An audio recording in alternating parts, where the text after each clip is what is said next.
This is DME TV. I am Ambrish Saxena and you are watching our program DME Dialogue. This is a program where we invite distinguished persons to speak to us and tell us as to what all contribution that they have made to the society. So in this series today, we have Mr. LOKESH MEHRA with us. He is a combination of so many things. He is an engineer and then he went into management and he started doing a lot of such things which are diverse, but then there are certain meeting points which are there, and then he has made a significant contribution to knowledge. Thank you, Mr. Lokesh, in this program. Thank you, sir. Firstly, we would like to know as to how your journey started, what all led you to all what you are doing today, what kind of education you had, and then whether the way you decided the same way the journey started, and there were whatever ups and downs and streams, downstreams, whatever. If you can tell us to our viewers. Sure. So my journey has been quite interesting, and I would say it's being an electronics engineer, it has been a sinusoidal wave, where I have had some waves and troughs among that whole journey. What started off initially after completion of my engineering, I got a sales job, which led to an exposure of different segments within the market as to how one should approach them, how one should tackle them, and also have the technical power. This is immediately after you did your engineering. I completed my engineering in electronics and communication and then pursued this with a job where I had the opportunity to sell office automation in corporates, and simultaneously then I began a management course. So I said that it would be good for me to have a technical plus a management background. Subsequently I moved into a consulting kind of profile. Whatever you started doing, that was your own decision, you explored yourself, or there was some role of your parents, your family into this? So while parents are good facilitators, but they leave the choice to the children to decide what is best for their career. So I would say that, they were good enough to pay for my engineering, but end of the day, then we had to earn our living. So post the management degree, I got an opportunity to start one of the verticals at NIIT, and I worked there for 5 years, which led to creation of new centers pan-India, as well as of the whole vertical which was built around multimedia.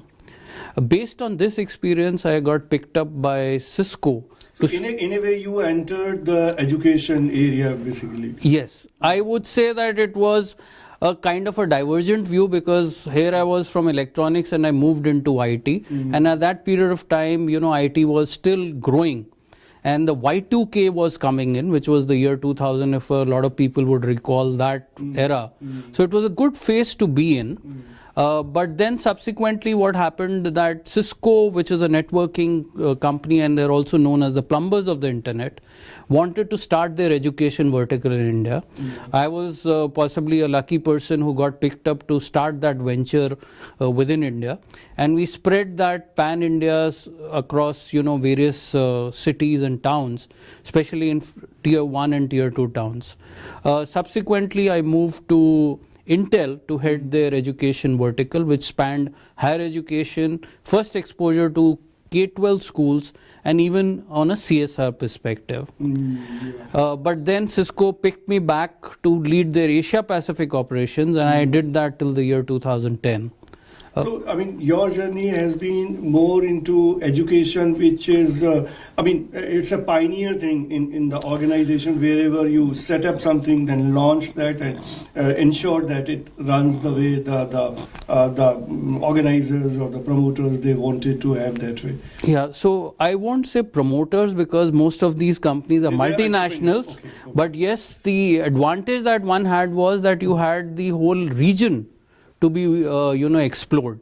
So I had the opportunity to initiate the operations for the entire South Asia region and subsequently across Asia Pacific. Since right now you are working with NESCOM, and heading there this IT and IT enabled services. Service sector, particularly skill development. Yes, sir. So how this skill entered into this whole education spectrum that you...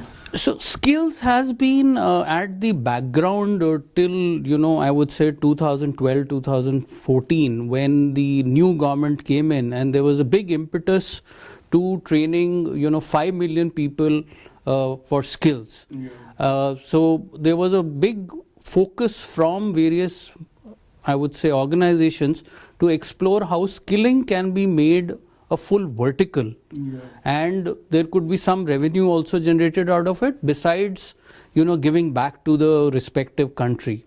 So I would say skilling has become very critical, because it is now required given the disruptive technologies that are happening.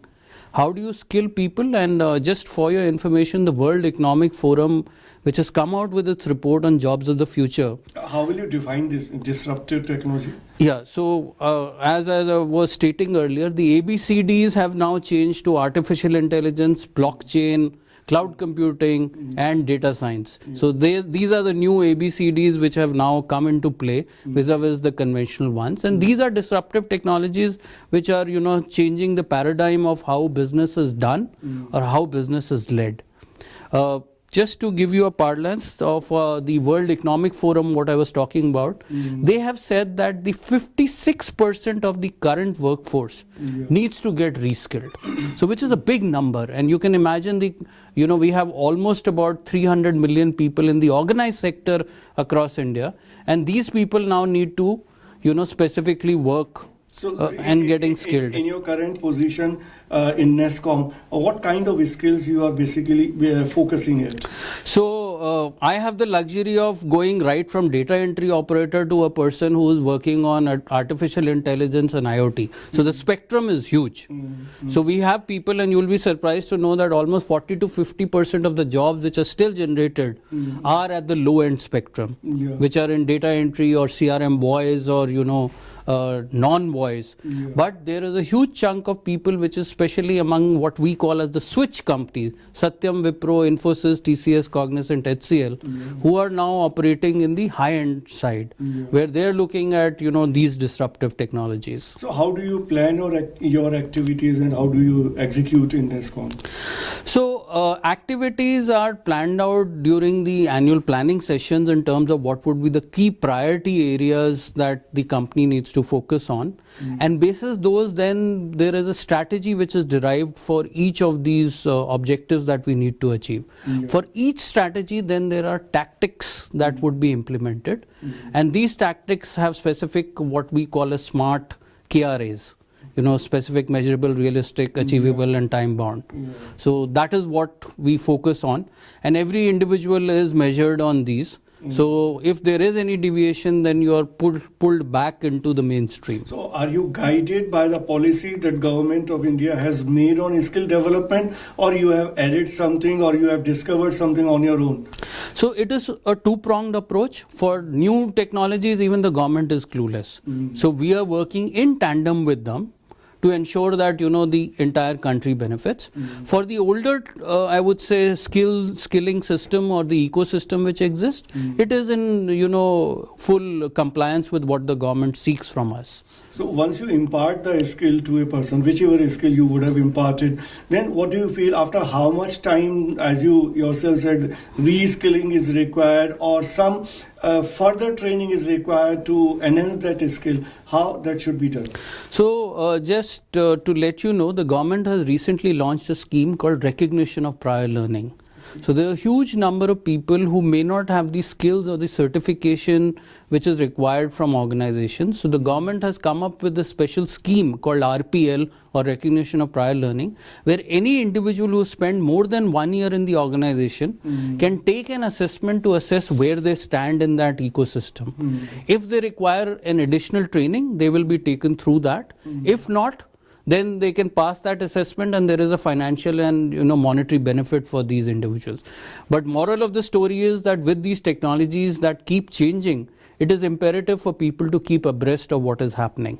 So I would recommend that everybody needs to get So reskilled. do you conduct certain kind of feedback or certain studies to find out that whatever work you are doing in your capacity, in your organization, how much benefit of that is happening, and or what actually further need to be done? So any such kind of activity you conduct on your own to get this? Sure, sir. In fact, NASSCOM is a think tank. So we work very closely with the industry association to figure out what is the demand, what is the projection, how the jobs would be fulfilled, and if there is any lacuna that exists, how do you fulfill that gap? Okay. So if we talk in terms of number, with the efforts of NASSCOM or other organizations, how much skill imparting is happening nowadays, and whether after all that skill has been imparted, whether those people are actually getting job, that much opening in terms of job opportunities is there? Yeah. So we do an actual demand aggregation exercise. So if you look, even just for, entering Aadhaar, you require data entry operators. In the IT enabled services, which are call centers, you require people who can answer phones or who can do, some basic response on a web-based chat message or anything. Then you have people who are doing software development. Then you have people who are actually working on test engineering or infrastructure engineering. So there is a full exercise that is carried out for each job role, and you determine the kind of demand aggregation that is required for them. Just to share an example, that for artificial intelligence itself, there was a demand of about 7,60,000 engineers by the year 2021. And currently India barely has 1/10 of them. So how will you do that then? So now we are working closely with the Department of IT to see how we can roll out, something which would help enhance the skills to meet that demand. How much support in terms of funding and otherwise is coming from the government, for instance, to take up this artificial intelligence thing? So artificial intelligence is one domain. There are 9 to 10 emerging technologies, but yes, the government is also seriously concerned because they are aware that if they don't keep pace, with their peers abroad, then India is going to lose out that IT talent edge that it currently has. So they are also pumping in adequate funding to ensure that every government department, even the large organizations, are getting skilled in these new emerging technologies. So what do you feel like whatever extra efforts or training or certain courses are being launched, or you are doing a lot of things to impart skills, but then looking at the conventional academic programs that in India our universities have, do you feel that certain skill input or certain that component should be incorporated in those existing syllabus to make the people more job ready? Sure. I would 100% endorse what you're saying, that unfortunately our academic systems are still lagging behind, and they need to possibly fasten the pace of adopting emerging technologies, else they'll be left out in the race. Today what I teach in first year, by the time the student graduates in fourth year, the technology may have changed.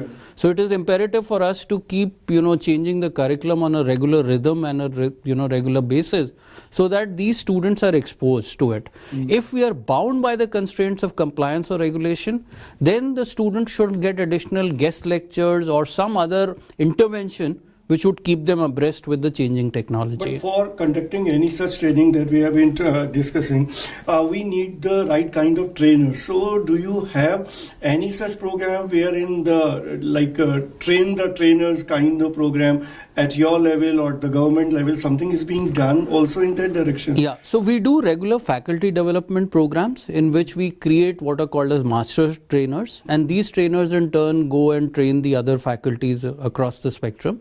But now you also have a blended approach where online technologies can help get the trainers trained.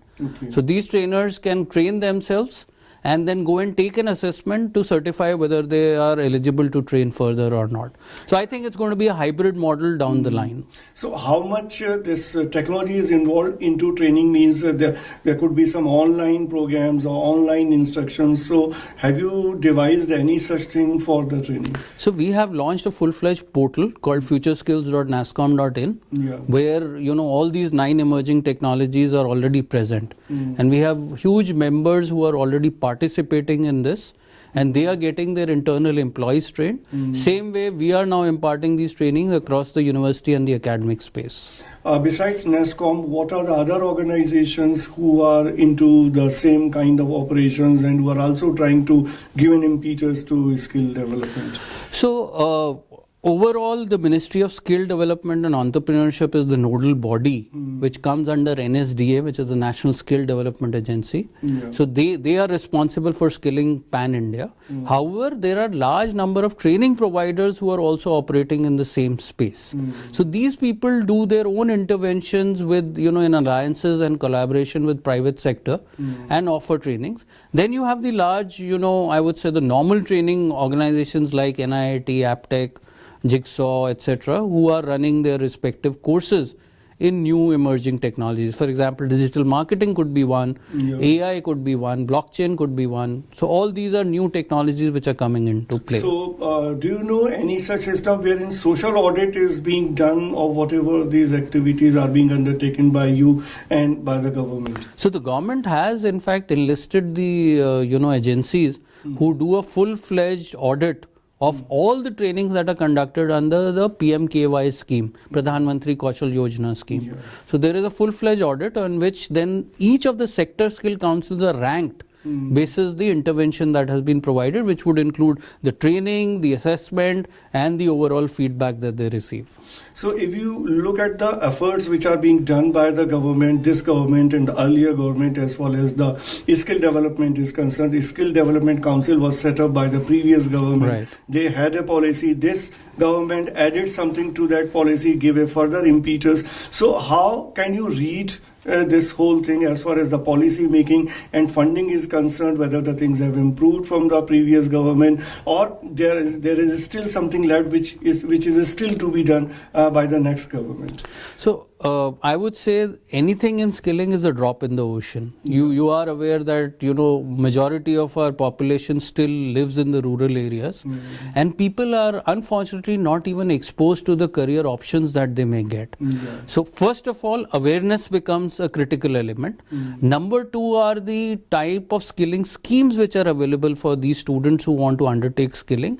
And third is when interventions like ours come into play. But the first and second are something which the initial government and the current government is working on, and slowly down the line we are seeing it percolate down to the rural trenches also. But I still feel there's a lot of path to be tread on right now. I have been reading a lot of media reports wherein people are there who have already got skills and they are running from pillar to post for the jobs, and jobs are not available. So don't you feel that along with the skill development, the more generation of jobs should also be given emphasis in the overall planning? So this is a misnomer that jobs are getting reduced, but the jobs are changing. Today, when I had a data entry operator, the only thing he was considered to be is a typist. But today, that same data entry operator would be not only entering information, he may be also doing a biometric, he may be also taking a snap, he may be also doing 10 other things. People are still not accustomed to that fact. So the whole, I would say, fundamental shift which has happened is in terms of the job role changing and people getting aligned towards that. So yes, there may be other organizations which are working in skilling, but they may not be providing the full holistic picture. For us, our focus is to give an overview of what that job may be and then train the individual specifically towards that requirement. And that is the reason, as I had said earlier, demand aggregation for us is very critical. Do I need people in retail stores? Do I need people in hospitals to do the data entry? Do I need people even at airports to do that basic check-ins? So you require people at all these, but the job role is different in each. Suppose somebody is trained in a particular skill today. After 5 years, 7 years or 8 years, that kind of job or that kind of skill is no more required. Now, how that person will come to know that that is no more required and he needs to be skilled in something else? How that person has to be handled, and where that person will go to explore that something has changed and something further needs to be done as far as skill enhancement is concerned? So let me talk about it in a very pragmatic way. Yeah. I don't think 7 years is a very long time. I think within 2 to 3 years, the individual will come to know that his requirement is not there in the organization. So he will have to upskill or reskill himself specifically to get adapted to the new economy. Yeah. From an IT perspective, I can very much share that, all people who are in the IT sector, we have 4 million people who just work in the IT sector. Yeah. Of these 4 million people, specifically, over 40% of them are aware that they need to get reskilled because the technology is getting changed. That's where they come to NASSCOM, and that's where they go to futureskills.nasscom.in to upskill themselves on new technologies. For the older technologies, anyway, they can undertake RPL to assess whether they are up to date or they need to go for further training. What are those skills which you can recommend to the young people with the help of which they can further expand their horizon, and they are not limited within the country, and they can do something either going outside and getting some jobs, or if there are might be certain areas wherein outsourcing is possible, so sitting at home they are serving the foreign clients. So what you have said is very right, because the gig economy is already in place, and today location or geography does not matter. I can work for a US client sitting in India. It may sound a very cliched answer in terms of, the 5 C's of 21st century, critical thinking, communication, collaboration, computing, as well as, I would say, the last element being in terms of the entire aspect of how do you get your point through to the others. Because at the end of the day, people will expect you to tom-tom about the work that you're doing. So today our students need to be very clear in terms of their metrics of how they are measured and what they have achieved and how do you showcase that result. So these become 3 objectives that the students should be aware of. And what will you suggest to a student who would have passed class 12th or who would have graduated, having a bachelor's degree, but is not clear which skill he or she should have? So how that aptitude can be tested, and whether you help the students in finding out that aptitude? So while we are not catering to that segment, but there are several agencies which do pre-diagnostics where these students can take that assessment and it'll tell them an aptitude towards a particular domain. It could be towards science, humanities, arts, commerce, and today the students have a lot of options. So if I'm not interested in undertaking maths, I can go towards other streams like design, arts, humanities, or I could also move towards journalism, which is a very upcoming field, or I could go into advertising, I can go into PR. So the options are galore. It's only the student who needs to figure out whether he or she has an aptitude towards that. And I think a large number of agencies are helping students guide them or facilitate them towards that path. So this Delhi Metropolitan Education, they have different academic programs, like law is one, business studies, business management is two, and as you referring to journalism and mass communication is the other field. Now, what kind of recommendation or the message you would give to the students of this institute as far as a skill training is concerned? So first recommendation I would give to each student is to think outside the box. Move out of your comfort zone. Students are very straight-jacketed, do rote mechanism, pass the test, move out. I think that era is over. Maybe it was good for our generation, but not for this generation. So they need to showcase their portfolios. What have they done beyond the regular curriculum? Number 2, how have they collaborated with people? Have I written a blog? Have I, done something on Twitter? Have I created some, Instagram snaps which are extremely liked by people? That is imperative. Or I move specifically into a particular domain. So if I'm in law and I like corporate law, which are the big law companies from whom I can intern? Can I go and, do some pro bono work for them? That would be good. From a management perspective, we are talking still in Maslow's theory, but I think now we are in the digital Maslow's theory. So we need to transition from one phase to another, which the students are not aware of. I feel very embarrassed when I go to institutions and ask students, how do you do a Google search? And 90% of the students still do not know how to use operands in Google search. The and, the or, which they don't use. They just type in and expect Google to come up with the results, which is incorrect. Thank you, Mr. Lokesh, for talking to us and giving such vital information to our viewers. So this was DME Dialogue, and this is DME TV, and you were watching our discussion with Mr. Lokesh Mehra, who heads the IT and IT-enabled Skill Development Council of NESCOM. Thank you.